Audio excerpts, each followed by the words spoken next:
ISKCON का सबसे पहला उद्देश्य है भगवान श्री कृष्ण के भक्ति का प्रचार करना। क्यों इस्कॉन का उद्देश्य है कृष्ण भक्ति का प्रचार करना है? तो इसका उत्तर यह है क्योंकि इस संसार में सब लोग जो है बहुत दुखी हैं, अलग अलग कारणों से। प्रायः चाहे रोडपति हो, चाहे करोड़पति हो, चाहे ब्राह्मण हो, चाहे शूद्र हो, चाहे इंडिया का रहने वाला हो, चाहे अमेरिका का रहने वाला हो, चाहे स्त्री हो, चाहे पुरुष हो, चाहे राजा हो, चाहे भिखारी हो, इस संसार में A to Z जितने भी लोग हैं, सभी लोग किसी न किसी कारण से सब लोग दुखी हैं। नानक दुखिया सब संसार, दुखिया वही जो नाम आधार। सब लोग दुखी हैं। क्यों? क्योंकि संसार में सुख है ही नहीं। इस संसार के वस्तुओं को कितना भी भोग लीजिए, आज तक किसी व्यक्ति को सुख मिला नहीं, हम सबको भी नहीं मिलेगा। कहते हैं कि जैसे धान जो होता है ना, धान, तो धान को जब कूट दिया जाता है तो चावल अलग निकल जाता है और उसका छिलका अलग हो जाता है। तो उस धान के छिलके को आप कितना भी चबा लीजिए, क्या उसमें से रस मिल सकता है? आप सुबह से लेकर के शाम तक चबा लीजिए, आप एक दो दाना नहीं, आप पूरा ट्रक का ट्रक, बोरा का बोरा चबा लीजिए, आपको एक बूंद भी रस नहीं मिल सकता है ना?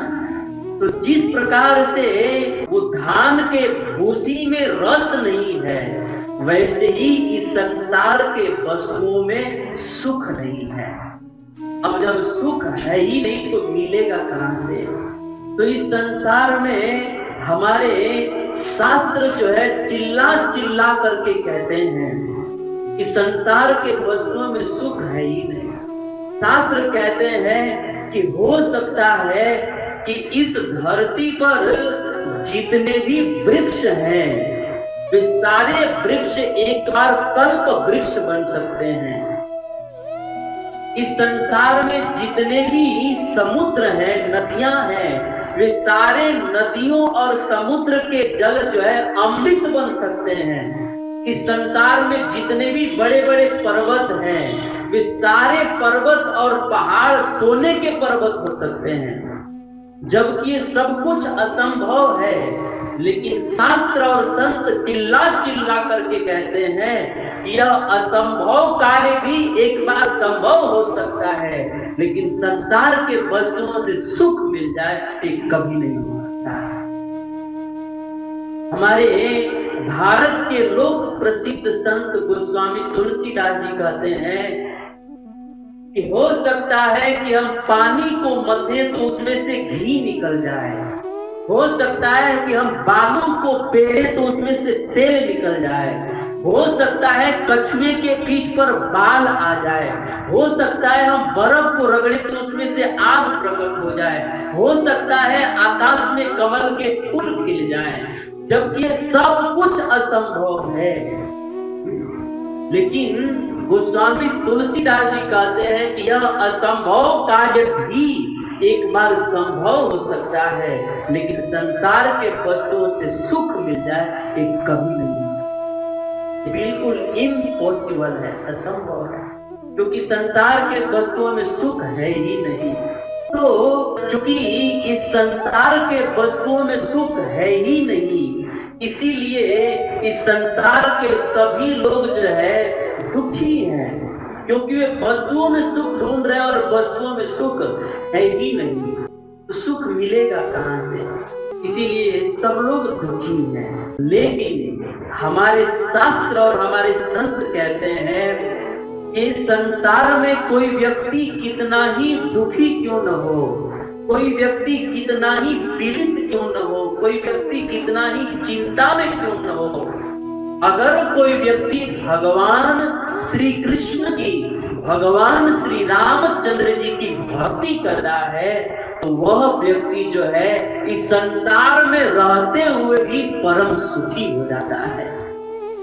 हमारे रामायण में रामायणकार ने बहुत सुंदर लिखा है, राम भगति मणि पूर्वस जाके, राम भगति मणि उर्वस जाके, दुख लवलेश न सपने उता के।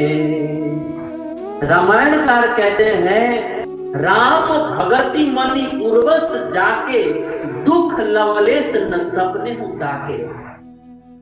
अगर कोई व्यक्ति राम और कृष्ण की भक्ति करता है तो उसके जीवन में प्रत्यक्ष दुख आ जाए ऐसा तो हो ही नहीं सकता। सपनों में भी उसको दुख नहीं मिल सकता, सपनों में भी वो दुखी नहीं हो सकता। ये है भक्ति की महिमा। अगर कोई व्यक्ति भक्ति करता है तो वह सुखी हो जाता है। इस कलिकाल में बिना भक्ति के कोई व्यक्ति आज तक न तो सुखी हुआ है, न आज सुखी है और न तो भविष्य में सुखी हो सकता है। सुखी होने का एकमात्र साधन है भगवान की भक्ति। बिना भक्ति के कोई सुखी नहीं हो सकता। हमारे रामायण में गोस्वामी तुलसीदास जी कहते हैं, तब लगी न जीव कह सपने हूँ मन विश्राम, जब लगी भजत न राम को शोक धाम तजी काम। वे कहते हैं कि हमको प्रत्यक्ष सुख मिल जाए ऐसा तो हो ही नहीं सकता, हमको सपनों में भी सुख नहीं मिलेगा। कब तक? जब तक हम राम और कृष्ण का भजन और उनकी भक्ति नहीं करेंगे, उनसे प्रेम नहीं करेंगे, तब तक हमको प्रत्यक्ष सुख की बात छोड़ दीजिए, सपनों में भी सुख नहीं मिलेगा। यही बात जो है काकभूषुंडी जी गरुड़ जी से कहते हैं, निज अनुभव तो ही कहूं खगेशा, निज अनुभव तो ही कहूं खगेशा, बिनु हरि भजन न जाहि कलेशा, बिनु हरि भजन न जाहि कलेशा।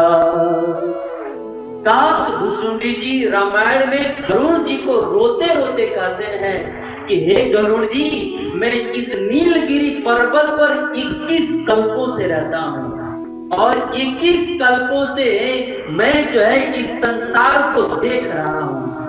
और हे गरुड़ जी, मैं सत्य कहता हूँ, 21 कल्पों से मैंने इस संसार में अजीबोगरीब दृश्य देखा।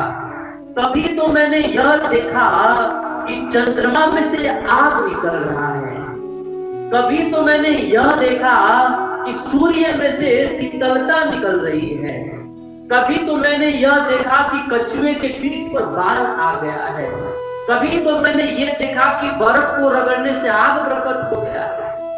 इस तरह से मैंने बहुत सारे एक से बढ़कर के एक अनहोनी दृश्य देखे इस संसार में गरुड़ जी। लेकिन हे गरुड़ जी, इस संसार में भगवान का भजन किए बिना कोई सुखी हो गया, ये मैंने आज तक नहीं देखा। मैंने सब कुछ देखा लेकिन भजन किए बिना कोई सुखी हो गया, ये मैंने आज तक नहीं देखा। क्योंकि बिना भजन के कोई व्यक्ति सुखी हो नहीं सकता। हमारे सूरदास जी कहते हैं, रे सत बीनु गोविंद सुख नाही, तेरे दुख दूरी करिबे को,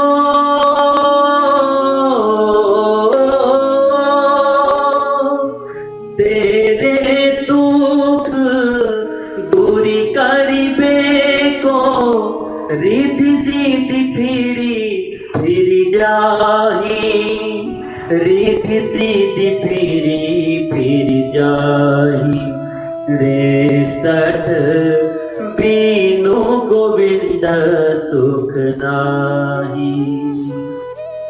सूर भगवंत भजन बिनु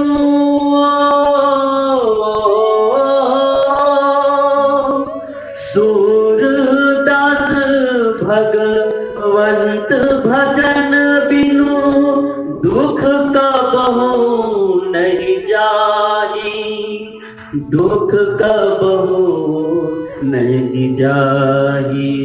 रे सठ बीनु गोविंद सुख नाही। सूरदास जी अपने मन को गाली देते हुए कहते, रे सठ, रे बुद्धिहीन मेरे मन, तू अब से समझ जा और ये आज से तू पक्का गांठ बांध करके रख ले कि हे मेरे मन, बिना गोविंद के, बिना राम और कृष्ण के भजन किए तुझे कभी सुख नहीं मिल सकता। तेरे दुख दूरी करीबे को रिद्धि सिद्धि फिर मिल जानी। तेरा दुख दूर करने के लिए रिद्धि और सिद्धि प्राप्त हो जाए। अनेक प्रकार की तो अष्ट सिद्धियां हैं, वे सब कुछ प्राप्त हो जाए, संसार की सारी भोग संपदा प्राप्त हो जाए, फिर भी रे मन तुझे सुख नहीं मिल सकता। तो सुख कहाँ मिलेगा? तो कहते हैं सूरदास भगवंत भजन बिनु दुख कबहु नहीं जाए। हे मन, बिना भगवान कृष्ण, वृंदावन बिहारी, अयोध्या बिहारी, सीता रमण, राधा रमण, भगवान श्री कृष्ण का भजन किए बिना तेरा दुख दूर नहीं हो सकता। इसीलिए दुख दूर करना चाहता है तो छल कपट छोड़ करके तू दिन रात उस कृष्ण के चरणों का चिंतन करते हुए उन्हीं का भजन कर, उन्हीं का स्मरण कर। उनकी कृपा से सारा दुख दूर हो जाएगा। तो सूरदास जी कहते हैं कि रे मन, बिना राम और कृष्ण का भजन किए बिना तेरा दुख दूर नहीं हो सकता। यही बात जो है हमारे संतों ने शेर की तरह, बाघ की तरह चिल्ला चिल्ला करके, गर्जना कर करके कहा है। क्योंकि संसार के लोग इतने मोह रूपी गाढ़ निद्रा में सोए हैं कि संसार के लोगों को धीरे से बोलेंगे ना तो सुनाई नहीं देगा। इसीलिए संतों ने शेर की तरह दहाड़ करते कहा है। तुलसीदास जी कहते हैं कि जब लग तू जीव तो राम नाम न जपी हो, तब लग तू कहीं जाओ तीनों ताप जड़ी हो।